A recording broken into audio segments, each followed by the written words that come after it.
Asthma വളരെ എളുപ്പത്തിൽ എങ്ങനെ മാറ്റിയെടുക്കാം? അതിന് ഒറ്റമൂലികൾ ഉണ്ട്. ആ ഒറ്റമൂലികൾ എന്തൊക്കെയാണെന്ന് നമുക്കൊന്ന് നോക്കാം. തുളസിയില പിഴിഞ്ഞ നീർ 1 സ്പൂൺ വീതം 2 നേരം കഴിക്കുക.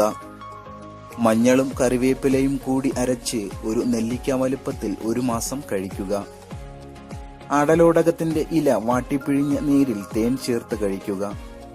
അടലോടകത്തിന്റെ ഇല ഇടിച്ചു പിഴിഞ്ഞ നീരിൽ ആട്ടിൻപാൽ ചേർത്ത് കാച്ചി കഴിക്കുക. മുരിങ്ങയില പിഴിഞ്ഞ് നീർ 1 സ്പൂൺ വീതം കഴിക്കുക. കുമ്പളങ്ങ നീരിൽ മുരിങ്ങയില ചതച്ചരച്ച് യോജിപ്പിച്ച് കഴിക്കുക. കുരുമുളകും തേനും കൽക്കണ്ടവും ചേർത്ത് കഴിക്കുക. ഇത്രയും ഒറ്റമൂലികൾ നിങ്ങൾ പതിവായി കഴിക്കുകയാണെങ്കിൽ നിങ്ങളുടെ ആസ്മ വളരെ എളുപ്പത്തിൽ തന്നെ മാറിക്കിട്ടും. എല്ലാവരും ട്രൈ ചെയ്ത് നോക്കുക.